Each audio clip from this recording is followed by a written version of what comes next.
Living রুমে মানুষের ভিড়ে সরগরম পরিবেশ। আজ তাহসিনকে দেখতে এসেছেন অ্যাপোলো মেডিকেলের সিইও, তার সহধর্মিণী এবং তাদের একমাত্র ছেলে অর্ণব। হৈমন্তী ও রোকসানা অতিথিদের আপ্যায়নে ব্যস্ত, ইনায়েত সাহেব সৌজন্য বিনিময় করছেন, আর রফিক তালুকদার পাশে বসে পরিস্থিতি পর্যবেক্ষণ করছেন। তাহসিন অতিথিদের সঙ্গে স্বাভাবিক ভঙ্গিতে কথা বলছে, কিন্তু তার চোখে একরকম নির্লিপ্ততা কাজ করছে। অর্ণব আত্মবিশ্বাসী হাসি নিয়ে সবাইকে পরখ করছে, মাঝে মাঝে তাহসিনের দিকে বিশেষ মনোযোগ দিচ্ছে। পুরো বাড়িতে এক ধরনের আনুষ্ঠানিক পরিবেশ তৈরি হয়েছে, যেন এই সাক্ষাৎ বিশেষ কোনো উদ্দেশ্য নিয়েই হচ্ছে। আকাশের রং ধীরে ধীরে বদলে গিয়ে কমলা আভায় রঙিন হয়ে উঠছে। পশ্চিম দিগন্তে সূর্য ঢলে পড়েছে, শেষ আলো ছড়িয়ে দিচ্ছে চারদিকে। পাখিরা সারাদিনের ক্লান্তি শেষে বাসার দিকে ফিরছে, তাদের ডানার শব্দে বাতাস কাঁপছে। বাড়ির উঠোনে মৃদু বাতাস বয়ে চলে, গাছের পাতাগুলো নরম দোল খায়। দূরে মসজিদের মিনার থেকে ভেসে আসছে আজানের সুর, সন্ধ্যার আবেশ যেন আরও গাঢ় করে। লিভিং রুমে টেবিল ল্যাম্পের মৃদু আলো জ্বলছে, কেউ কেউ কাজ শেষ করে বিশ্রাম নিচ্ছে, আবার কেউ ব্যস্ত সন্ধ্যার নাশতা তৈরিতে। বারান্দায় বসে কেউ হয়তো গরম চায়ের কাপে চুমুক দিচ্ছে, পাশে রাখা পুরনো কোনো বইয়ের পৃষ্ঠা সঙ্গে। নগরীর রাস্তায় লাইটগুলো একে একে জ্বলতে শুরু করে, গাড়ির হর্নের শব্দ কিছুটা কমে এসেছে দিনের তুলনায়। দোকানপাটের সামনে জটলা, আড্ডা, ফুসকার দোকানে মানুষের ভিড় বেড়েছে। কেউ হয়তো দীর্ঘদিন পর বন্ধুর সঙ্গে দেখা করে গল্পে মেতে উঠেছে। সন্ধ্যা এক অদ্ভুত মায়াময় সময়, যেখানে দিনের ব্যস্ততা ধীরে ধীরে মিলিয়ে গিয়ে রাতের প্রশান্তি নামতে শুরু করে।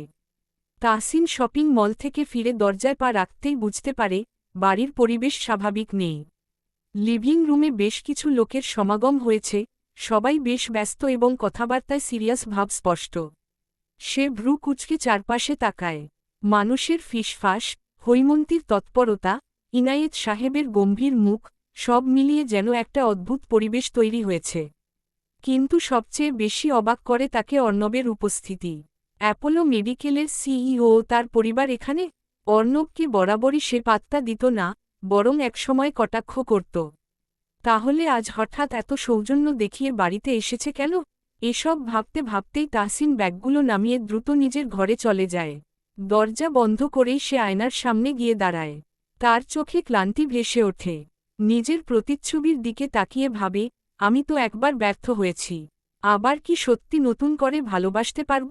তাহসিনের মনে পড়ে যায় পুরনো স্মৃতি, সেই কষ্ট, সেই বিশ্বাসভঙ্গ। আর আজ অর্ণব হুট করে বিয়ের প্রস্তাব নিয়ে এসেছে কেন? এসব নিয়ে ভাবতেই তার ভেতর একটা অস্বস্তি কাজ করতে থাকে। ঠিক তখনই দরজায় কড়া নাড়ে হৈমন্তী। সে ধীরে দরজা খুলতেই তার মা একগাদা শাড়ি হাতে নিয়ে ভেতরে ঢুকে বলে, তাড়াতাড়ি রেডি হও, সবাই বসে আছে, শাড়ি পরে নিচে যেতে হবে। তাহসিন বিরক্ত হয়ে বলে, আমি রাজি না মা, আমি বিয়ের জন্য প্রস্তুত না। হৈমন্তী একদম গম্ভীর হয়ে যায়। কিছুক্ষণ চুপ থেকে বলেন, ইনায়েত সাহেব চান এই বিয়ে হোক। এটা তোমার আব্বার পুরনো বন্ধুর ছেলে, আমাদের না বলার উপায় নেই। তাহসিন হতভম্ব হয়ে যায়।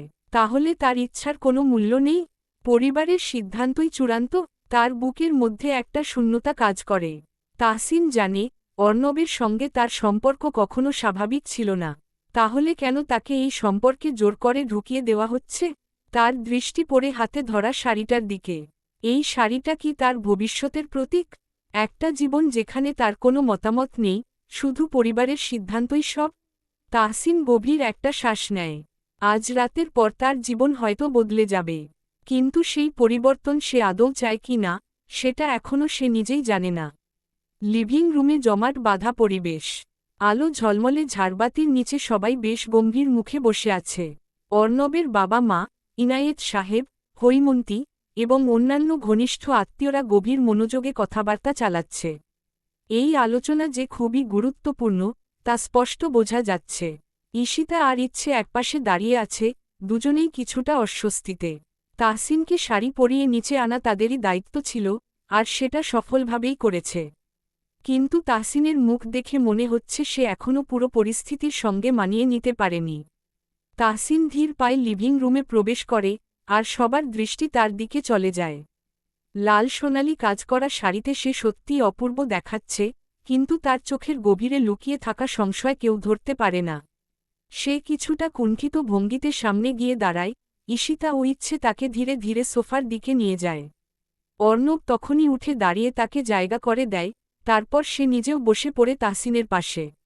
মুহূর্তের জন্য পুরো ঘর নিস্তব্ধ হয়ে যায়, যেন এই দৃশ্যটা চুপচাপ সবার মধ্যে এক ধরনের অদৃশ্য আবেগ তৈরি করছে। অর্ণবের বাবা হালকা গলায় বলেন, আমরা চাই বিয়ের ডেট দ্রুত ঠিক হোক। যেহেতু দুই পরিবার আগেই বিষয়টা ঠিক করে রেখেছিল, তাই আজ আংটি পরিয়ে দিলে ভালো হয়। তাহসিন কেমন বলো মা? তাহসিন কিছুক্ষণ চুপ থাকে। সে বুঝতে পারছে, এখানে তার মতামত নেওয়ার জন্য কেউ অপেক্ষা করছে না। বিষয়টা অনেক আগে থেকেই ফাইনাল, শুধু আনুষ্ঠানিকতা বাকি। হৈমন্তী এগিয়ে এসে মৃদু স্বরে বলে, তোমার আব্বার ইচ্ছা ছিল এই বিয়েটা যেন হয়। তুমি তো জানো, বাবার কথার বিরুদ্ধে আমরা কিছু করতে পারি না। তাহসিন একটা শুকনো হাসি দেয়। তার হাতে একটা ছোট মখমলের বাক্স এগিয়ে দেওয়া হয়, যেখানে হীরার আংটি রাখা। সবাই অপেক্ষা করছে, অর্ণব নিজ হাতে তাহসিনকে আংটি পরাবে। তাহসিনের চোখ একবার অর্ণবের দিকে যায়। সে কি সত্যিই এই সম্পর্কে জোড়াতে চাই, নাকি এটা নিছকই পারিবারিক চাপে বাধ্য হয়ে নেওয়া সিদ্ধান্ত? তাহসিনের বুকের মধ্যে হাজারো অনুভূতি খেলছে, কিন্তু বাইরে থেকে সে নিঃশব্দে হাত বাড়িয়ে দেয়। আর সেই মুহূর্তেই অর্ণব ধীরে ধীরে আংটি তার অনামিকায় পরিয়ে দেয়। লিভিং রুমে সবাই হাততালি দেয়, হাসির রোল পড়ে যায়। কিন্তু তাহসিনের হৃদয়ের ভেতরটা ধীরে ধীরে যেন আরও ভারী হয়ে আসে। সব কিছু জেনেও কেন নিজেকে পুরাতে চাইছেন অর্ণব? তাহসিনের কণ্ঠ কাঁপছে, চোখ ছলছল করছে। আমি ভালোবেসে ঠকেছি, বারবার ভেঙে পড়েছি, আর পারব না। আপনাকে ভালোবাসতে পারব না অর্ণব, প্লিজ, বলেই ধু করে কেঁদে উঠে তাহসিন। কাঁধ কাঁপছে, বুকের ভেতর জমে থাকা সব কষ্ট যেন একসঙ্গে বেরিয়ে আসতে চাইছে। দুজনকে কথা বলার জন্য একান্তে সময় দেওয়া হয়, কিন্তু দরজা বন্ধ হতেই যেন সেই চাপা কষ্টের পাহাড় ভেঙে পড়ে তাহসিনের ওপর। অর্ণব চুপ করে তাকিয়ে থাকে কিছুক্ষণ, চোখে মুখে একরাশ যন্ত্রণা, কিন্তু কোনো অভিযোগ নেই। তারপর এক ধাক্কায় ভুলে যায় সব দ্বিধা, সব দূরত্ব। সে এগিয়ে আসে, তাহসিনকে শক্ত করে জড়িয়ে ধরে। তাহসিনের পুরো শরীরটা কাঁপছে, কান্নায় গলা ধরে আসছে তার। এতদিনের চেপে রাখা কষ্ট, অবহেলা, প্রতারণার তীব্র যন্ত্রণা আজ যেন বাঁধ ভেঙে বেরিয়ে আসছে। অর্ণবের সামনে এত দুর্বল হতে চায়নি সে, কিন্তু নিজের ভেতরের যন্ত্রণা আর আটকে রাখতে পারল না। তাহসিন থমকে যায়, বুকের ভেতর ধুকপুক শব্দ স্পষ্ট শুনতে পায়, মনে হয় যেন কোথাও আটকে গেছে সে। অর্ণবের আলতো স্পর্শ, কপালে নরম হাতের ছোঁয়া, এসব কি সত্যি, নাকি আরেকটা স্বপ্ন যা একদিন ভেঙে যাবে? তাহসিনের চোখে মুখে দ্বিধা ফুটে ওঠে, কিন্তু কিছু বলে না, শুধু চুপ করে থাকে। অর্ণবের কণ্ঠ শোনে, তার উষ্ণতা অনুভব করে। হয়তো এই মুহূর্তের জন্য এটুকুই যথেষ্ট, একটা প্রতিশ্রুতি যে সে আর একা থাকবে না। অর্ণব তাকে শক্ত করে ধরে রাখে, যেন তার কাঁধে ভর দিয়েই তাহসিন সব দুঃখ ঝেড়ে ফেলতে পারে। তার হাত আলতো করে তাহসিনের চুলে বুলিয়ে দিচ্ছে, যেন এই নরম স্পর্শে সব ব্যথা মুছে দিতে পারবে। তাহু, এমনটা বলো না, অর্ণব ফিসফিস করে বলে। সে তোমার হওয়ার ছিল না, তাই অন্য কারোর হয়েছে। কিন্তু তার মানে এই নয় যে তুমি একা। আমি আছি, আমি থাকব। আমি তোমায় কখনো শূন্যতা অনুভব করতে দেব না, এই কথা দিলাম। তাহসিন চুপ করে থাকে, চোখ থেকে নিরবধি জল গড়িয়ে পড়ে। এই আশ্বাসের শব্দগুলো তার ভেতরে পৌঁছায়, কিন্তু বিশ্বাস করতে তার কষ্ট হয়। তার বিশ্বাস, তার ভালোবাসা একবার ভেঙে গেছে, কোনো কিছু কি সত্যিই সেই শূন্যস্থান পূরণ করতে পারবে? অর্ণব তার হাত ধরে রাখে, শক্ত করে, যেন আর কখনো তাকে একা পড়তে দেবে না। তাহসিন ধীরে ধীরে কান্না থামায়, কিন্তু হৃদয়ের গভীরে থাকা দ্বিধা, ভয়, আর অতীতের স্মৃতিগুলো এখনও তাকে ঘিরে রাখে। এই সম্পর্কের ভবিষ্যৎ কি, তাহসিন জানে না। শুধু জানে, আজ অর্ণব তাকে এক মুহূর্তের জন্য হলেও নিরাপদ অনুভব করিয়েছে, এবং হয়তো এটুকুই তার জন্য যথেষ্ট। বড়রা মিলে তাহসিন আর অর্ণবের বিয়ের ব্যাপারে কথা বলছে। ইনায়েত তালুকদার, হৈমন্তী, আর অর্ণবের বাবা মা সবাই সিরিয়াস হয়ে পরিকল্পনা করছে। কে কখন আসবে, অনুষ্ঠান কোথায় হবে, কিভাবে আয়োজন করা হবে, এসব কথাই চলছে। কিন্তু এই আলোচনার মধ্যেই অর্ণব বারবার তাহসিনের দিকে তাকাচ্ছে চুপি চুপি, যেন তার চোখে হাজার কথা আটকে আছে, কিন্তু বলতে পারছে না। তাহসিনও অস্বস্তি বোধ করছে, সে খাবারে মন দিতে চাইছে, কিন্তু বারবার অনুভব করছে অর্ণবের দৃষ্টি তার দিকেই। ঈশিতা এই পুরো দৃশ্যটা বেশ ভালোভাবেই বুঝতে পারে। তার মনে দুষ্টুমির ভাব জাগে। সে খোঁচা দিয়ে বলে, অর্ণব ভাই, আপুকে এতবার দেখছেন কেন? কি খুঁজছেন? তাহসিন লজ্জায় খাবারের প্লেটে চোখ নামিয়ে ফেলে, আর অর্ণব একটু অপ্রস্তুত হয়ে হেসে ফেলে। কিছু না, এমনি। ঈশিতা এবার আরও বেশি মজা পেয়ে যায়। ওহ, এমনি। বুঝলাম, বুঝলাম। সবাই হাসতে শুরু করে, কিন্তু তাহসিন বিরক্ত হয়ে বলে, ঈশিতা, এবার চুপ করবি? এই হাসাহাসির মধ্যেই ইনায়েত তালুকদার একটু বিরক্ত হয়ে চারপাশে তাকিয়ে বলে, ধূসর কোথায়? খেতে বসেনি কেন? হৈমন্তী তখন বলে, উনার অভ্যাস তো আলাদা, হয়তো ঘরে বসেই খাবে। কিন্তু ইনায়েত তালুকদার সেটা মানতে রাজি নয়। না, সবাই মিলে খাচ্ছে, ও আলাদা থাকবে কেন? ইচ্ছেময়ী যাত গিয়ে ধূসরকে ডেকে আনো। ইচ্ছে চমকে যায়। ধূসরকে ডেকে আনার জন্য তাকেই পাঠানো হচ্ছে? কেন যেন তার বুক ধকধক করতে থাকে। সে ধীরে ধীরে উঠে দাঁড়ায়, আর সবাই তার দিকে তাকায়। ঈশিতা ফিসফিস করে বলে, যাও যাও, ধূসর ভাইকে ভালো করে ডেকে আনো। ইচ্ছে কপালে ভাঁজ ফেলে তাকায়, তারপর ধীরে ধীরে সিঁড়ির দিকে এগিয়ে যায়। ইচ্ছে ধীরে ধীরে সিঁড়ি বেয়ে উপরে উঠতে থাকে। ধূসরকে ডাকতে এসেছে, কিন্তু কেন যেন বারবার তার সামনে চলে আসতে হয়। মনকে বোঝায়, কাকতালীয় কিছুই হবে হয়তো। কিন্তু ভেতরের অস্বস্তিটা ঠিকই টের পায় সে। ধূসরকে ডাকার সময়টা কেন যেন তার নিজের কাছেই অদ্ভুত লাগে। মনে ভাবতে ভাবতে দরজার সামনে এসে দাঁড়ায়। একবারও না ভেবেই দরজাটা ঠেলে ভেতরে ঢুকে পড়ে। ভেতরে ঢুকতেই মুহূর্তের জন্য থমকে যায় সে। ধূসর ঠিক তখনই শার্ট খুলে রেখেছে, শুধু প্যান্ট পরা অবস্থায় আয়নার সামনে দাঁড়িয়ে আছে। চোখের সামনে ধূসর দাঁড়িয়ে, উন্মুক্ত শরীর, শুধু প্যান্ট পরা অবস্থায়। ঘরের নরম হলুদ আলোয় তার তামাটে গায়ের রং আরও গাঢ় লাগছে। শক্তপোক্ত শরীর, প্রশস্ত কাঁধ, গভীর বুকের খাঁজ, আর তীক্ষ্ণ, সুঠাম পেশিগুলো ঠিক যেন কোনো ভাস্কর্যের মতো নিখুঁতভাবে গড়ে ওঠা। তার বুকের একপাশে হালকা দাগ, হয়তো পুরনো কোনো চোটের চিহ্ন। পেটের 6টি স্পষ্ট মাংসপেশি ওঠানামা করছে তার গভীর শ্বাসের সাথে। আর গলার নিচে থেকে কাঁধ বরাবর লম্বা শিরাগুলো যেন তার শক্তিমত্তার প্রকাশ বহন করছে। চওড়া পিঠ, উন্মুক্ত শরীর, তার গায়ের ঘামের গন্ধটা মিশে আছে হালকা সুগন্ধির সঙ্গে। ইচ্ছে হতভম্ব হয়ে দাঁড়িয়ে যায়। এতদিন ধূসরকে এত কাছ থেকে কখনো দেখেনি। তার বুকের ভেতর ধুকপুক করে ওঠে, গলা শুকিয়ে আসে। দ্রুতই ঘুরে চলে যেতে চায়, কিন্তু ঠিক তখনই ধূসর এক ঝটকায় দরজার দিকে এগিয়ে এসে সেটি লক করে দেয়। এসেই যখন পড়েছ, যাওয়ার এত তাড়া কিসের? ধূসরের গলা গভীর, চোখে মুখে চাপা রহস্য। ইচ্ছে আতঙ্কিত হয়ে উঠে। আমি ভুল করে ঢুকে গেছি। ধূসর কিছু বলে না, শুধু এক পা এগিয়ে এসে ইচ্ছেকে দেয়ালের সাথে আটকে ফেলে। ভুল করেছ, ঠিকই তো এসেছে নখ ছাড়া। আমি ভাবছিলাম, আজ যদি না আসতে, তাহলে হয়তো আমাকেই যেতে হতো তোমার কাছে। ধূসরের গলার স্বর রহস্যময়, গভীর, ইচ্ছেকে আরও অস্বস্তিতে ফেলে দেয়। ভাইয়া, ছাড়ুন আমাকে। ইচ্ছে ফিসফিস করে, কিন্তু ধূসরের বাধা একটুও নরম হয় না। তার চোখে মুখে কি মজা, নাকি অন্য কিছু? ইচ্ছে বোঝার চেষ্টা করে, কিন্তু নিজেই যে কেমন শ্বাস বন্ধ হয়ে আসছে, তা ঠিক বুঝতে পারছে না। ধূসর ইচ্ছের চোখের দিকে গভীরভাবে তাকিয়ে থাকে, তারপর এক মুহূর্তের জন্য যেন তার ভেতরেও দ্বিধা খেলে যায়। ধীরে ধীরে সে একপাশে সরে দাঁড়ায়, দরজার লক খুলে দেয়। এখন যেতে পারো, তবে নেক্সট টাইম নখ ছাড়া ঢুকলে এই ভুলটার শাস্তি ঠিকই দিব, ধূসর বলে, গলায় এক ধরনের চাপা উত্তাপ লুকিয়ে রেখে। ইচ্ছে আর এক মুহূর্তও দাঁড়ায় না, দ্রুত দরজা খুলে বাইরে বেরিয়ে আসে। বুক ধরফর করছে, মনে হচ্ছে, শ্বাস নিতে পারছে না। কিন্তু তবুও পেছনে ফিরে তাকানোর সাহস হয় না তার। আর ধূসর, সে আয়নার দিকে তাকিয়ে মৃদু হাসে। এবার না হয় ছেড়ে দিলাম।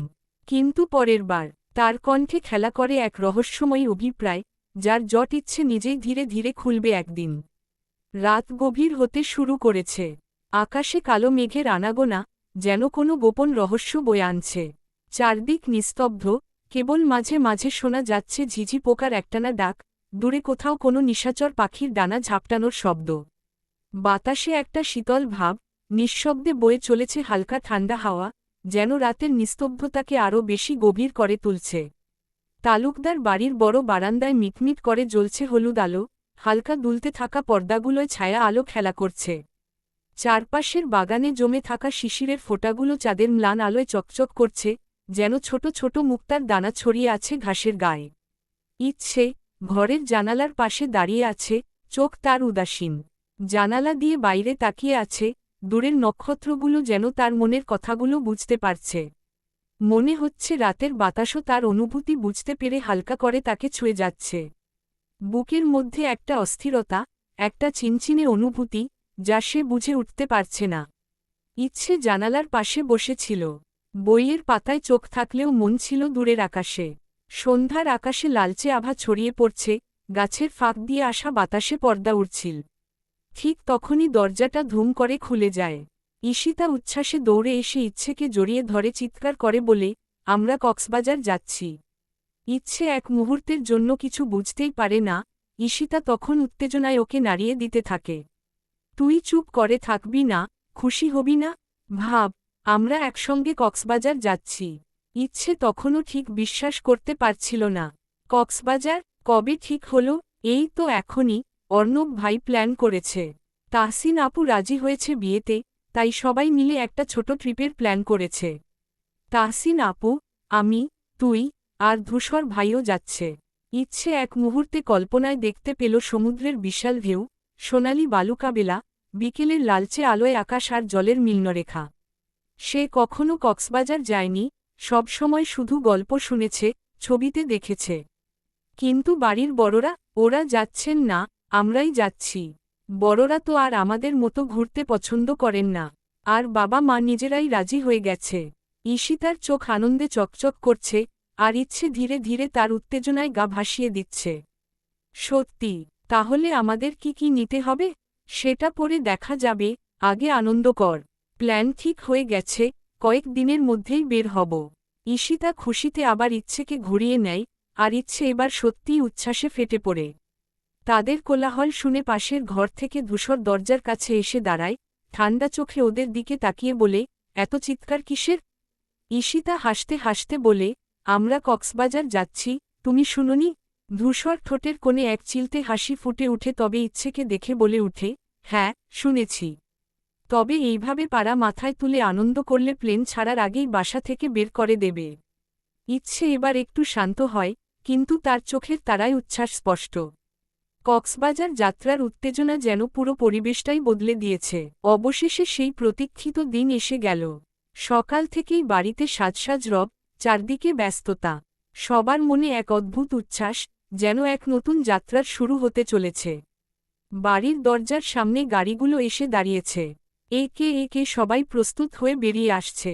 লাগেজ হাতে নিয়ে প্রথমেই এগিয়ে এলো ঈশিতার মুখে চওড়া হাসি। সে সবার আগেই গাড়ির দরজা খুলে ভেতরে উঠে বসে। সবাই প্রস্তুত হয়ে যাওয়ার সময় হলে ঠিক করা হলো, দুইটা গাড়ি করে রওনা দেবে তারা। এক গাড়িতে থাকবে ৫ জন, আরেকটিতে ৪ জন। ইচ্ছে একটু ধীরস্থির, চারপাশে একবার তাকিয়ে নিয়ে ধীর পায়ে গাড়ির দিকে এগিয়ে যায়। প্রথম গাড়ির সামনের সিটে বসল অর্ণব, তার পাশে তাহসিন। তাহসিন এসেছে একটু পরেই, একদম শান্ত, গম্ভীর মুখে। সবার মাঝেও সে কিছুটা আলাদা, কিছু একটা ভাবছে যেন, কিন্তু মুখ ফুটে কিছু বলছে না। অর্ণব ছিল সবার শেষে। সে বেশ স্বাভাবিকভাবে গাড়ির দিকে এগিয়ে এসে এক ঝলক তাকালো তাহসিনের দিকে। তাদের মধ্যে কোনো কথা হয়নি, কিন্তু দৃষ্টির বিনিময়ে যেন কিছু একটা বোঝাপড়া হয়ে গেল। পিছনের সিটে জায়গা হলো ঈশিতা, ইচ্ছে, আর অনুর। অনু হলো অর্ণবের ছোট বোন, যার প্রাণচঞ্চল স্বভাব পুরো গাড়িটা সরগরম করে রাখবে। পরের গাড়িতে বসেছে ধূসর, তার পাশে তূর্ণ, আর তৃণ। মীরা ছিল একমাত্র মেয়ে, যে জোর করেই এই ট্রিপে এসে ধূসরের কাছাকাছি থাকার সুযোগ নিয়েছে। ফ্ল্যাশব্যাকে ফিরে গেলে দেখা যায়, মীরা যখন তার চাচাতো 2 ভাই তূর্ণ ও তৃণের মুখে শুনেছিল যে তারা কক্সবাজারে ঘুরতে যাচ্ছে, তখনই সে সিদ্ধান্ত নেয় যে যেভাবেই হোক, এই ট্যুরে সে যাবে। শুধু ঘুরতেই নয়, ধূসরের সান্নিধ্যে থাকার জন্য। একরকম জোর করেই সে এসে পৌঁছে গিয়েছিল তালুকদার বাড়িতে। ইচ্ছের চোখে মুখে মিশ্র অনুভূতি, আনন্দ, উত্তেজনা, আর কোথাও যেন এক চিলতে সংশয়ও লুকিয়ে আছে। হৈমন্তী শেষবারের মতো সবার ব্যাগ ঠিক আছে কি না দেখে নিয়ে গাড়ির দরজার কাছে দাঁড়িয়ে বললেন, সব ঠিকঠাক নিয়েছ তো?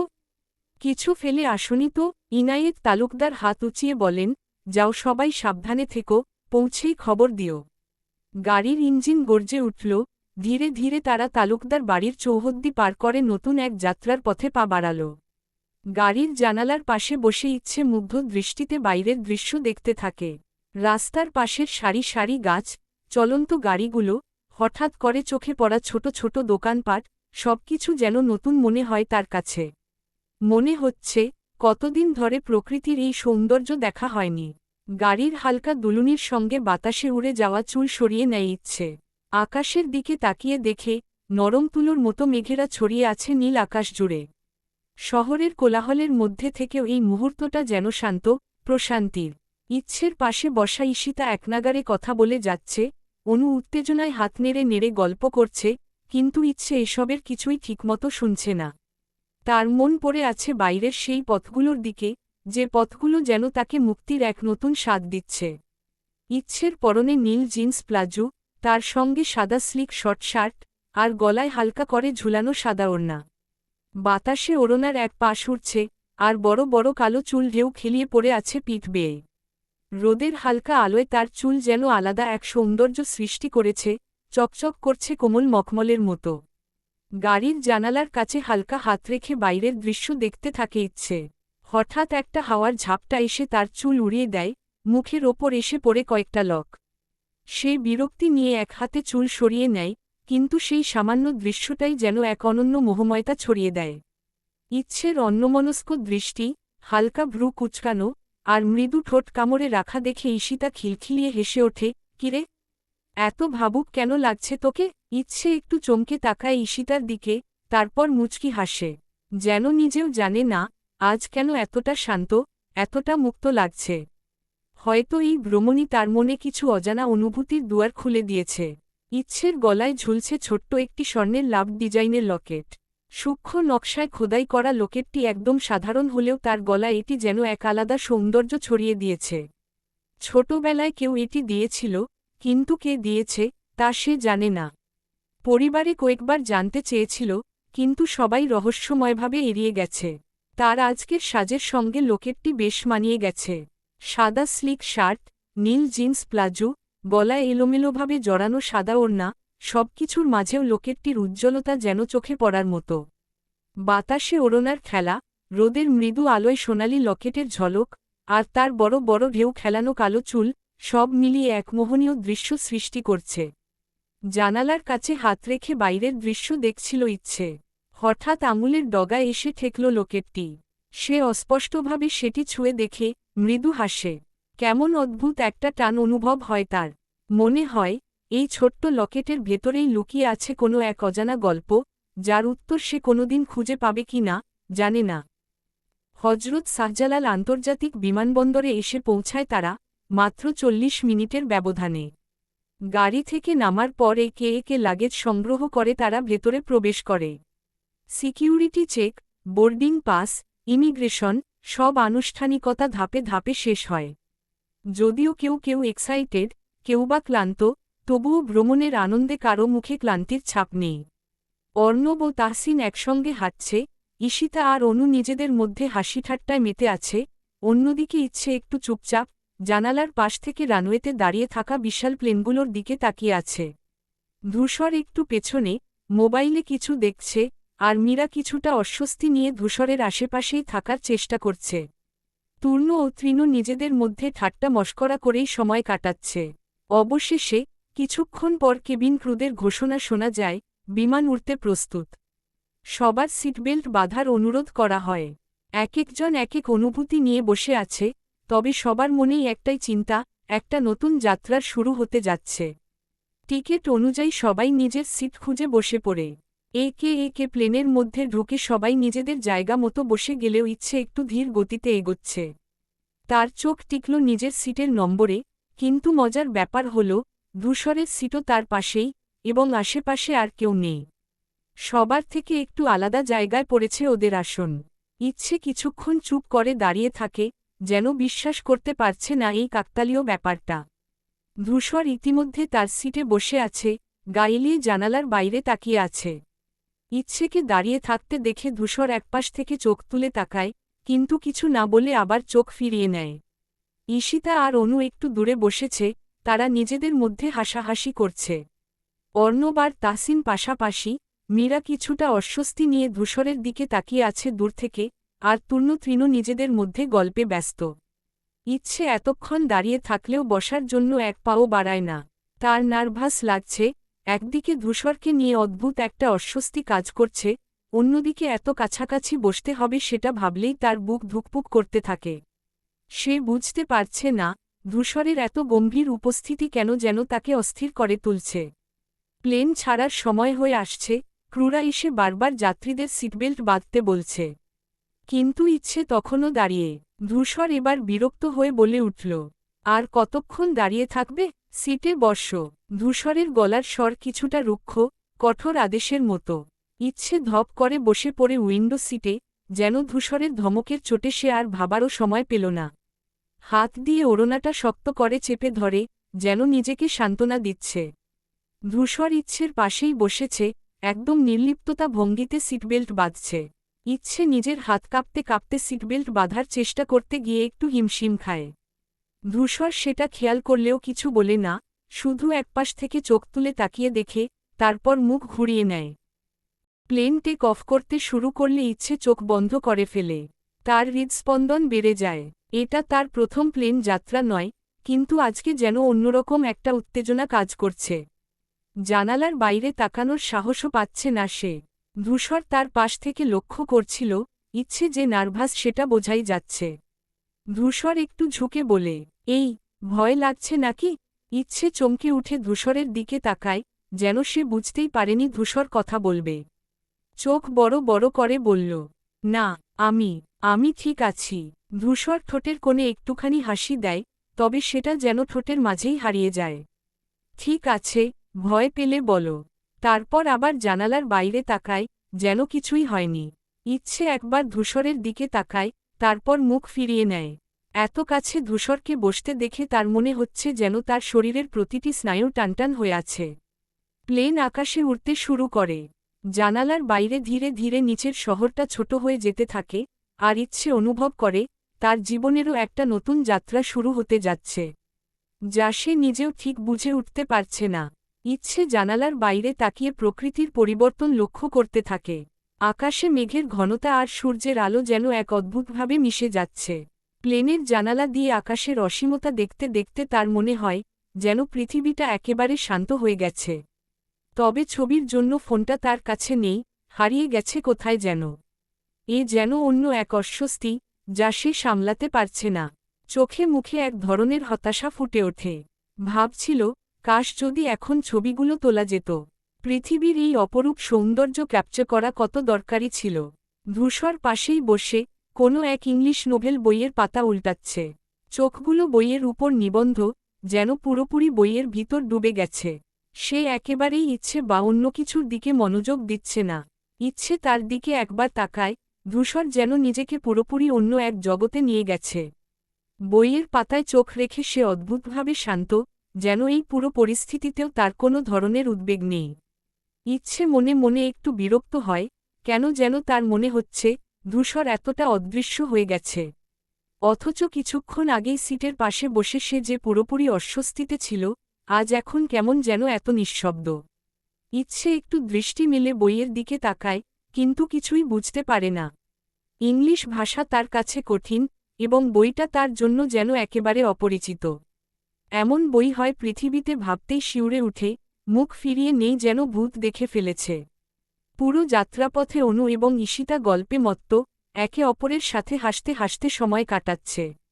কিন্তু তাদের আনন্দের মাঝে, এক কোণে বসে আছে মীরা, যার চোখ বারবার ধূসরের দিকে চলে যাচ্ছে। যদিও ধূসরের সিটটা তাদের সিটের থেকে অনেক দূরে, মীরার চোখ যেন বারবার তার দিকে আকর্ষিত হচ্ছে। মীরা অস্থিরভাবে তাকায়, কিন্তু কোনোভাবে ধূসরকে দেখতে পাচ্ছে না।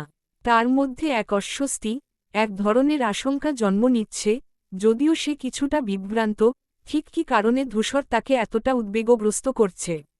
অন্যদিকে, তাহসিন আর অর্ণব একে অপরের পাশেই বসে। অর্ণব তাহসিনের এক হাত ধরে চুপচাপ, শান্তভাবে তার পাশে বসে আছে, যেন তাহসিনকে একটু স্বাভাবিক করতে চায়। কণ্ঠে কোনো কথাই নেই, কিন্তু তার উপস্থিতি আর নীরবতা যেন তাহসিনের জন্য এক ধরনের শান্তি এনে দিচ্ছে। তাহসিন কিছুটা চিন্তিত, কিছুটা অস্থির, কিন্তু অর্ণবের স্নিগ্ধ এবং সহানুভূতির উপস্থিতি তাকে একটু শান্তি দেয়, যেন সে জানে তার পাশে কেউ আছে যে তাকে বুঝে। প্ল্যান টেক অফের ৩০ মিনিট না হতেই ইচ্ছের ধীরে ধীরে চোখের পাতা ভারী হতে শুরু করে। প্লেনের সিটে বসে থাকার সময় তার ঘুম চলে আসে, আর অবচেতনভাবে ধূসরের কাঁধের দিকে ঝুঁকে পড়ে। ধূসর এক পলক তাকিয়ে দেখে ইচ্ছে আরেকটু ঝিমুতে ঝিমুতে তার কাঁধে হেলিয়ে পড়ে। ধূসর কিছুটা মুচকি হেসে আস্তে করে তার মাথা ভালোভাবে কাঁধে ঠেকিয়ে দেয়, যেন ইচ্ছে আরও আরাম পায়। প্লেনের ভেতরের হালকা আলো, শান্ত পরিবেশ আর ইচ্ছের ঘুমন্ত মুখ দেখে তার মনে এক অদ্ভুত প্রশান্তি আসে। প্রায় ১ ঘণ্টা পর কক্সবাজার বিমানবন্দর এসে পৌঁছায় তারা। বিমান থেকে বের হয়ে সবাই গাড়িতে উঠে হোটেল রুমের উদ্দেশ্যে রওনা দেয়। গাড়ির ভিতর সবাই কথা বলতে থাকে, হেসে খেলে নিজেদের মধ্যে আনন্দ ভাগাভাগি করছে, কিন্তু ইচ্ছে কিছুটা অস্থির। তার মধ্যে এক অদ্ভুত অনুভূতি কাজ করছে। ধূসরের পাশে বসে থাকাটা তাকে একটা অজানা অস্বস্তিতে ফেলেছে। কিছুক্ষণ আগের ঘটনায় যত সময় এগোচ্ছে, ইচ্ছে অনুভব করছে তার চোখে কিছুটা ঘুম আসছে, যদিও সে যতই চেষ্টা করুক না কেন ঘুমকে আটকে রাখতে পারছে না। ধীরে ধীরে তার চোখের পাতা ভারী হয়ে আসে, মাথা হেলে পড়ে এবং তার শরীর স্বাভাবিকভাবেই ধূসরের কাঁধে ঠেকে যায়। ইচ্ছে অবলীলায় বুঝতে পারে না, কিন্তু তার সত্তা জানিয়ে দেয় যে সে আরেকটু ঘুমাতে চাইছে। তবে ধূসর, যে পুরো সময়টায় একরকম শান্ত ছিল, ইচ্ছের মাথাটা রাখতে দেয় তার কাঁধে। ধূসর ইচ্ছে অস্বস্তি বুঝতে পেরে তার শরীর একটু সামান্য পিছিয়ে নেয়, যাতে সে ঘুম থেকে জেগে গেলেও লজ্জা না পায়। কিন্তু এক সময় ইচ্ছে ঘুম থেকে জেগে উঠে। চোখ খুলে সে দেখে ধূসরের শান্তভাবে বসে আছে। ইচ্ছে নিজের শরীরের অবস্থান বুঝতে পারে, গলা শুকিয়ে আসে। ইচ্ছে তাড়াতাড়ি মাথা সরিয়ে নেয়, যেন কিছুই ঘটেনি। ইচ্ছের হৃৎপিণ্ড দ্রুত ঠক ঠক করে কাঁপছে, আর মুখটা লাল হয়ে ওঠে লজ্জায়। ইচ্ছে একবারও ধূসরের দিকে তাকাতে সাহস পায় না। সে কেবল নিজের দিকে তাকিয়ে থাকে, মনে মনে ভাবতে থাকে, আমি কেন এমনটা করলাম। ধূসর, ইচ্ছে অস্বস্তি বুঝতে পেরে কিছু না বলে চুপচাপ বসে থাকে। তার চোখে কোনো চাপ নেই, কোনো রকমের আক্ষেপও নেই। গাড়ির ভিতরে নীরবতা বিরাজ করে। ইচ্ছে নিজের অস্বস্তিতে আরও কিছুটা হারিয়ে যায়, তবে তার দিকে ধূসরের চোখের দৃষ্টি পড়ে না। একে অপরের চুপচাপ থাকা আর কিছু না বলার মধ্যে একটা অদ্ভুত বোঝাপড়া তৈরি হয়, যেন ধূসর জানে ইচ্ছে কিছুই বলতে চায় না। গাড়ি হোটেলের দিকে এগিয়ে চলে, কিন্তু ইচ্ছে আর ধূসর দুজনেই একে অপরের পাশেই বসে থাকলেও তাদের মধ্যে কোনো কথা নেই। শুধু তীব্র অনুভূতি, কিছু অব্যক্ত কথা আর একে অপরকে বোঝার চেষ্টার মাঝে রয়ে যায়।